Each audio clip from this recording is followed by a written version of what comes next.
जिला चंबा में कोरोना के तहत टीकाकरण अभियान तेजी से चला हुआ है और अब तक 78% स्वास्थ्य कर्मियों और 71.3 फ्रंटलाइन वर्करों को कोरोना वैक्सीन का टीका लगाया जा चुका है।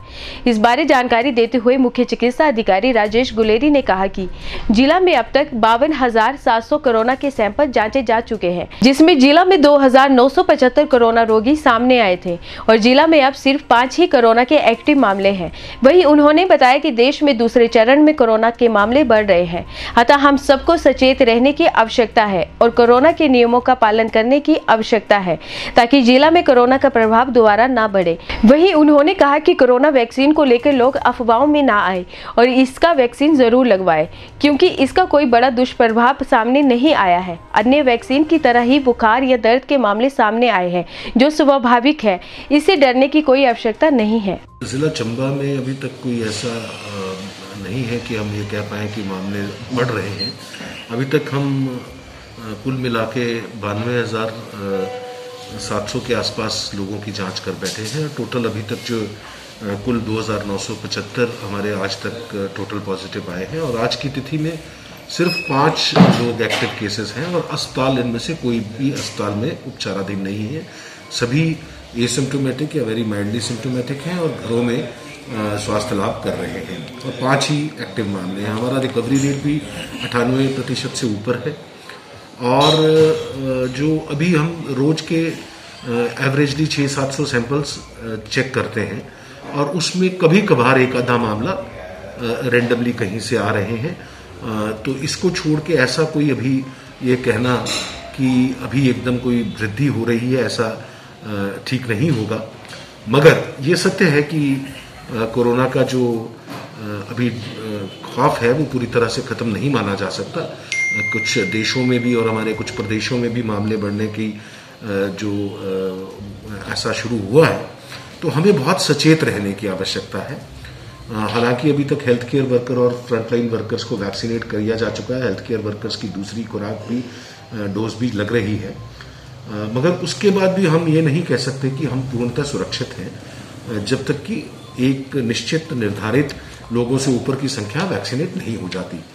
तो अभी बहुत जरूरी है कि हम कोविड उपयुक्त जो व्यवहार है, मतलब मास्क का प्रयोग, बाहर निकलना कम करें, हाथ को बार बार धोना, साफ करना, भीड़ भाड़ वाले इलाके में नहीं जाना, ये हमें जारी रखने की आवश्यकता है। सर, 1 मार्च से अब वैक्सीनेशन 60 वर्ष से ऊपर के लोगों की आरंभ होने वाली है। किस प्रकार से लोग रजिस्ट्रेशन अपने करवाएंगे? देखिए, अभी तक तो हमने जो अभी वैक्सीनेशन की है वो सबसे पहले हमने हेल्थ केयर वर्कर्स की थी। तो हमारे जितने रजिस्टर्ड हेल्थ केयर वर्कर्स थे उसमें से 78% से ऊपर लोगों को हम वैक्सीनेट फर्स्ट डोज के लिए कर चुके हैं।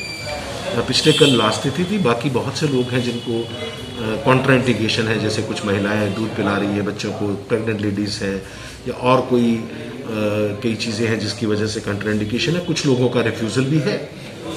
अभी आजकल जो हमारा चल रहा है वो second dose of health care worker चल रहा है।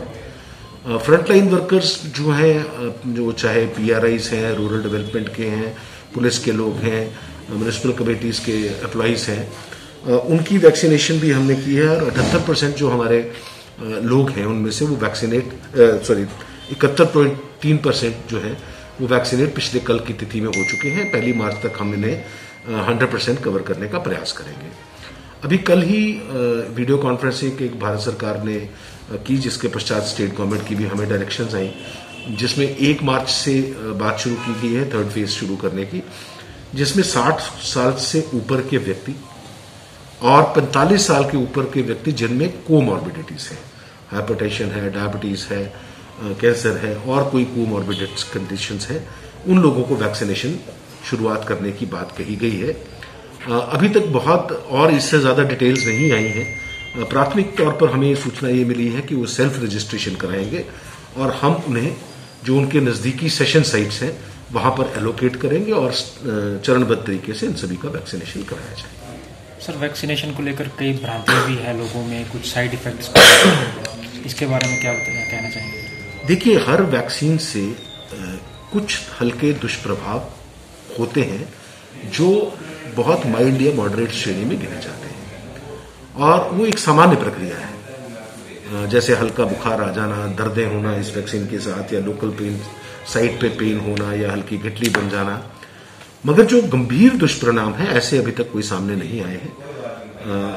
मैंने भी पहले दिन जब वैक्सीनेशन हुई थी तो उस दिन अपने आप को वैक्सीनेटेड कराई थी, सेकंड डोज भी लगी है। हल्के फुल्के छोटे दुष्प्रभाव आए हैं, वैसे ऐसी कोई गंभीर दुष्प्रभाव का मामला कोई सामने नहीं आया है।